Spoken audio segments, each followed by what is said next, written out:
उन एजेंटों को कि जिनके ऊपर इन्हीं इदारों ने ये बारहा सबूत दिए और बारहा बताया गया कि इन्होंने मुल्क का पैसे की मनी लॉन्ड्रिंग की है, इन्होंने हजारों अरब रुपया मुल्क का चोरी किया है, इन्होंने इंडियन एजेंट्स को वीजे लगवा के पाकिस्तान में लाए हैं और इन्होंने जो एजेंट पकड़े गए उनको फैसिलिटेट किया है, उनको छुड़वाने के लिए इकदाम किए हैं। उनके साथ पूरी कौम जान चुकी है कि वफादार एक ही इंसान है। हमने आवाज उठाई कश्मीर के मुसलमानों के लिए और इंडिया से ताल्लुकात खत्म किए। अगर इमरान खान ने आवाज उठाई फलस्तीन के मुसलमानों के लिए कि उन पे जुल्म हो रहा है, तो अगर किसी को तकलीफ थी इस बात से और वो गुलाम बनकर उनकी पॉलिसियों पे चलने के लिए हमारे टैक्स के पैसे पे बैठा हुआ है, तो वो ये सोच ले, वो ये समझ ले कि इस कौम का बच्चा बच्चा, इस कौम की बच्ची, नौजवान, बुजुर्ग वो अपना खून भी देने को तैयार है इस कौम के लिए। इस कौम के साथ अगर दुनिया के किसी कोने में भी जाती होगी तो हम उसकी लिए आवाज उठाएंगे। आज 36,000 से ज्यादा फलस्तीनी शहीद हो चुके हैं। इतनी जुर्रत नहीं है कोई बात कर ले, ये शर्म का मकाम है। हम इस्लाम के नाम पे बने हैं, ये मुल्क कलमे के नाम पे बना है और आज इस मुल्क से आवाज नहीं उठाई जा रही क्योंकि हमारे जो इधर बिठाए हुए मैंडेट चोरी किए हुए ये लोग जिनको मुसल्लत किया गया है बार बार पाकिस्तान पे और आज पाकिस्तान को यहाँ तक लाने में और खड़ा करने में उनका किरदार है, आज वो दोबारा हमारे हुक्मरान है और उनका या तो पैसा वहां पर है या उनकी कमजोरियां हैं उनके पास। और हमेशा कमजोर लोग कभी आवाज नहीं उठा सकते। आवाज वो उठा सकते हैं जो आजाद हो, ज़हनी तौर पर भी, जिस्मानी तौर पर भी। मैं इमरान खान साहब को आज की यूम तासीस के ऊपर मुबारकबाद देता हूँ। खान साहब आप जेल में जरूर हैं, लेकिन मैं मुबारकबाद दे, हम सलाम करते हैं आपकी जुर्रत को, आपकी हिम्मत को और आपकी मुहिब्बुल वतनी को कि आज भी आप पाकिस्तान को नुकसान नहीं देना चाहते, आज भी आप कार नहीं कर रहे। इतना बदतरीन पाकिस्तान की तारीख की धांधली, बल्कि धांधली क्या कहूंगा, मैं तो कहूंगा कि ये तो बिल्कुल आंखों में मिर्चें डाली है इन्होंने। उसके बावजूद ये कौम चुप है क्योंकि आप कार नहीं दे रहे और आपकी कार ना देने की वजह यह है कि आप हमारे बच्चों का एहसास कर रहे हैं, आप इस मुल्क का एहसास कर रहे हैं, आप इस कौम का एहसास कर रहे हैं। वरना इनके पास कोई जवाब नहीं है कि आज ऐवानों में बैठकर ये मैंडेट चोरी करके बगैर आवाम के वोट के ये बरजुमान है उन कुर्सियों के ऊपर, जिन कुर्सियों पर तो दूर की बात है, इनको तो जेलों में होना चाहिए था। और वो लोग जो इनको जेलों में डालने के बजाय उन कुर्सियों में बिठा के सलूट कर रहे हैं, सलाम कर रहे हैं, मैं उनको भी एक पैगाम देना चाहता हूं कि मैं तो इस वास्ते चुप हूं कि तमाशा न बने, मैं तो इस वास्ते चुप हूं कि तमाशा न बने। तुम ये समझते हो मुझे तुमसे कोई गिला ही नहीं, खुदा के लिए तो अपनी इस्लाह कर लो। अपनी इस्लाह अगर नहीं करोगे तो खुदा की कसम आने वाली नस्लें माफ नहीं करेंगी हमें, न इस जान माफ करेंगी और उस जान भी हमने जवाब देना है, अल्लाह को भी जवाब देना है और अल्लाह की मखलूक को भी जवाब देना है। क्या जवाब देंगे हम, क्या जवाब है हमारे पास इन सब चीजों का जो हमने की है, ये जो हो रही है इस मुल्क में और हम उसको देख रहे हैं। तो इंशाअल्लाह वो वक्त दूर नहीं है। ये सारे केसेस तफसील के बारे में इसलिए नहीं जाऊंगा कि पूरे पाकिस्तान के हर लोगों को पता है कि ये केसेस क्या है। तोशाखाना में इमरान खान ने कोई इलीगल काम नहीं किया और इमरान खान उसमें जेल में है, जबकि इसी तोशाखाना में इलीगल तौर पे जो गाड़ी आप निकाल नहीं सकते वो ये दोनों जरदारी और नवाज शरीफ निकाल चुके हैं, वो बाहर फिरे हैं। एक जो है सदर बना हुआ है, एक जो है वज़ीर आज़म बना हुआ है, ये हालत है। और एक दूसरी जो है वो गाड़ी निकलवा के वज़ीर आला बनी हुई है। ये हालत चल रही है। आज पुलिस वाली भी बन गई है। आज कौम जाग चुकी है और जो लोग ये समझते हैं कि कौम को पता नहीं है या कौम समझती नहीं है या ये भेड़ पकड़ियां, ये अपने आप को बेवकूफ बना रहे हैं, ये अपने आप को बेवकूफ बना रहे हैं। मैं आपकी सब लोगों की जो इस सिस्टम के अंदर इस चीज के फैसिलिटेटर हैं उनकी फैमिली को रिक्वेस्ट करता हूं, उनके बच्चों को, रिश्तेदारों को, उनकी बीवियों को, माओ को, बहनों को कि आप इनके साथ बैठे उनसे पूछें, दलाइल पर पूछें कि आपके पास कोई एक जवाब है, ये क्या हुआ, किस तरह हुआ, किसने किया, कैसे किया और क्यों किया। कोई जवाब नहीं है इसके ऊपर, कोई जवाब नहीं है इस चीज का किसी के पास। हाँ, अगर सिर्फ ये वाली बात है कि वो हमारे एक उर्दू के हमारे टीचर से फखर सुलेमानी साहब वही बात कहते थे कि उतू लतियां चार किताबां पंजवा लथा दिग्गा, 4 किताबा कोई ना कीता, दिग्गे कीता सीधा, तो दिग्गा वहां से यहां भी आ सकता है और यहां से वहां भी जा सकता है। ये दिग्गे के फार्मूले नहीं चलने वाले, क्योंकि ये दिग्गा आज यहाँ है, कल वहां हो सकता है, और कल वहां है तो आज यहाँ हो सकता है। इसलिए हमने असूलों पे चलना है, हमने इस मुल्क के आइन के मुताबिक चलना है, इस मुल्क के कानून के मुताबिक चलना है, इस मुल्क के हमारे आइन की पासदारी हमारे ऊपर फर्ज है, हमने वो करनी है। इस मुल्क में कानून की बालादस्ती, कानून का अमल दरामद हमारे पे फर्ज है, हमने वो करना है, ना कि हमने डरा के धमका के जैली एफआईआर करके फसाइया करके जैली बच्चे काट के जुल्म करके जबर करके टॉर्चर करके लोगों के मुंह बंद कर रहे हैं। कितने लोगों के मुंह बंद कर लोगे? कितने लोगों के मुंह बंद कर लोगे?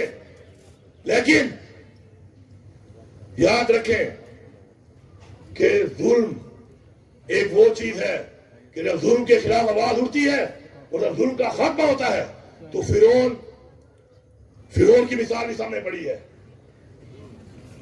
ये तकब्बुर, ये जुल्म, ये लाकानूनियत, ये फस्ताहियत, ये हमारे दिलों में नफरत पैदा कर रही है। मेरे पे काट रहे, मैं डी खान में बैठा हूं, पर्चा मेरे पे काट दिया फैसलाबाद का, हमारी ओरिजिन पे काट दिया फैसलाबाद का। वो इसे क्यों नहीं पूछते कि तुम्हारी पुलिस राणा सलमान के घर को तो प्रोटेक्ट कर सकती थी, हमारे वाले को क्यों नहीं किया? ये पूरा एक प्लान है। कोर कमांडर हाउस तक आवाम पहुंच गई, किसी ने उनसे ये नहीं पूछा कि अस्सलाम वालेकुम या वालेकुम अस्सलाम। आराम से वो जा रहे हैं वॉक करते हुए, जैसे रेस कोर्ट गार्डन में इवनिंग वॉक करने आए हों। इमरान खान को कहा कि आओ पेशी पे हाजिर हो जाओ वरना तुम्हें हम गिरफ्तार कर लेंगे। और जब पेशी पे हम उसको लेके आए तो हमें इस्लामाबाद में गुस्से ही आंसू गैसों की बारिश कर दी हमारे ऊपर। बुला भी खुद रहे हो, ना हो तो गिरफ्तार भी खुद कर रहे हो, और आने पर आंसू गैस भी ऊपर बरसा रहे हो। ये कोई छुपी छुपाई बातें नहीं है। खुदा के लिए हमारे सबर का मजीद इम्तिहान मत लो, हमारे दर्द का मजीद इम्तिहान मत लो, इस्लाह करो। वो मेरा छोटा बेटा मुझे कह रहा था, मैं फोन करता था कभी कभी उसको, तो मुझे फोन पे मुझसे ये नहीं पूछता कि तुम कैसे हो, बाबा तुम कैसे हो। वो मुझे कह रहा था बाबा इमरान खान को नहीं छोड़ना। क्या बात है। कभी कभी बात होती थी, मैं घर जा रहा, हालांकि मोबाइल एक्सेस हमारे पास ही, उमर भाई बैठे, हमारी रोजाना 3-3 घंटे बातें होती थी, 2 मीटिंग भी होती थी, लेकिन मैं घर फोन काम इसलिए करता था क्योंकि मैं नहीं चाहता कि मेरे बच्चे या वो कुछ फील करें और वो मेरा या मैं कमजोर हो जाऊं या वो कमजोर हो जाए। लेकिन मैं जब भी कॉल करता था वो मुझे कह रहा था कि बाबा इमरान खान को नहीं छोड़ो। मेरा नहीं पूछता था कि कैसे हो, कहाँ हो, बाबा कब आओगे। वो कह रहा था इमरान खान को नहीं छोड़ना। मेरी बीवी, मुझे कलमा नसीब ना हो कि मेरी बीवी मुझसे लड़ती थी कि इमरान खान के साथ जो हो रहा है उसके लिए क्या कर रहे हो तुम लोग, और मैं खुद मफरूर हूं, छुपा हुआ हूं। तो वो मुझसे सवाल करती थी क्या कर रहे हो तुम। अभी भी मैं जब उसे मिलता हूं मुझे कहती है कि इमरान खान के लिए क्या कर रहे हो, क्या करोगे। तो मैं उसे कहता हूं कि इमरान खान जब कहेगा जो करने को, इंशाल्लाह सबसे पहले मैं करूंगा, सबसे पहले मैं करूंगा। जब इमरान खान हुक्म करेगा कि ये करना है तो पहला आदमी इंशाल्लाह मैं हूं जो करूंगा।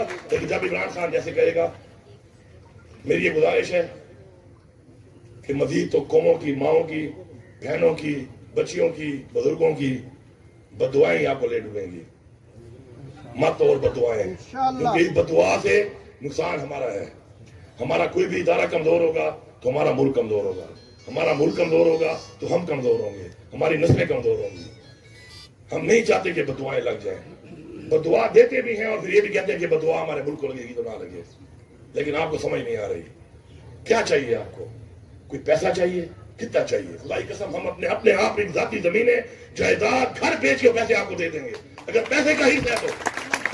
ताकत चाहिए, इससे ज्यादा ताकत और क्या दें आपको कि अपने टैक्स के पैसों से दिए हुई चीजें आपको दी हुई हैं, उससे आप हमारे भी हमलावर हैं और हमारे भी हमलावर हैं। हम बर्दाश्त कर रहे हैं, बोलते भी नहीं है कि दुनिया में हम बदनामी ना हो हमारे मुल्क की, बोल भी नहीं रहे। और क्या चाहिए? कुछ और चाहिए?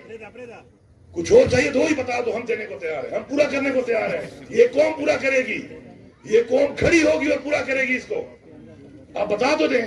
हाँ, अगर आपका मसला इमरान खान से है, इमरान खान के नजरिए से है और इसलिए है कि इमरान खान हक की बात करता है, सच की बात करता है, तो फिर हमें कुरान में हुक्म है, अल्लाह ताला का हुक्म है कि हमने हक के साथ खड़ा होना है, یہ خواہش آپ کی پوری نہیں ہو سکتی، کیونکہ ہم قرآن کی تعلیمات اور اللہ کے حکم پہ جائیں گے، اور حق کے ساتھ عمران خان کھڑا ہے اور ہم حق کے ساتھ کھڑے ہیں اور حق کے ساتھ کھڑے رہیں گے. کوئی طاقت ہمیں سے نہیں ہٹا سکتی جب تک ہمارے اندر خون ہے، سانس ہے، جسم میں ہمت ہے، ہمیں کرتے رہیں گے. لیکن آپ جو کر رہے ہیں آپ کو خود بھی پتا ہے کہ آپ جو کر رہے ہیں غلط ہے. اصلاح کر لیں. پی ڈی ایم بھی سن لے، یہ پاکستان کے وہ لوگ جو عمران خان کو کرش کرنا چاہتے ہیں وہ بھی سن لیں کہ مائنس عمران خان تمہارا باپ ہی نہیں کر سکتا. عمران خان اس لوگوں کے دلوں میں رہتا ہے، تمہارا باپ ہی یہ نہیں کر سکتا. تو تم یہ ارمان لو، تم یہ کر لو. تم نے کیا ہے، تم نے ہر طرح کی فسائیت کی ہے، ہر طرح کا ظلم کیا ہے، ہر طرح کی حرکت کی ہے، لیکن لوگوں نے پھر بھی تمہارے 8 فروری کو تمہیں جو جواب دیا ہے، تمہیں سمجھانے کے لیے دیا ہے، تمہاری اصلاح کے لیے دیا ہے. پھر تمہیں سمجھ نہیں آئی، پھر لوگوں نے تمہیں پھر جواب دیا ہے. صبح 21 تاریخ کو کھڑا ہو کے ایک پیغام دے رہا ہوں کہ خدا کی قسم مجھے کلمہ نصیب نہ ہو کہ مجھے عمران خان کی محبت، عمران خان کا نظریہ اور عمران خان کی رہائی اس قوم کے لیے اتنی ضروری لگتی ہے جتنا مجھے اس وقت کوئی چیز ضروری نہیں لگتا. اور یہ بھی سب سن لیں کہ انشاءاللہ یہ آنے والا وقت، یہ آنے والے کچھ دن، اس میں اگر کوئی ایسی تبدیلیاں نہ آئیں جو کہ آنی چاہیے اور جو کہ حق میں ہیں اور وہ حق نہ ملا، تو پھر ایک صوبہ ہے وہ ہے خیبر پختونخوا اور اس کا مجھے بنایا عمران خان نے وزیر اعلیٰ. تو میں آپ کو یقین دلا رہا ہوں کہ وہ صوبہ جب نکلے گا تو وہ صوبہ پھر جب واپس جائے گا تو عمران خان کو بھی لے کے جائے گا اور یہ حکومت بھی گرا کے جائے گا. ایسے نہیں جائے گا، وہ واپس خالی ہاتھ نہیں جائے گا. وہ عمران خان کو لے کے جائے گا، ان چوروں کی حکومت بھی گرا کے جائے گا. اور ایک دفعہ پہلے مجھے سنا دیا آپ لوگوں نے کہ میں نے ایک ٹویٹ کی تھی کہ ہم اسلام آباد پہ قبضہ کر لیں گے. اب میں کہہ رہا ہوں کہ حق نہ ملا تو ہم اسلام آباد میں اس حکومت سے اسلام آباد پہ قبضہ کریں گے. آپ کو بہت شکریہ. ہم دیکھ کے رہیں گے.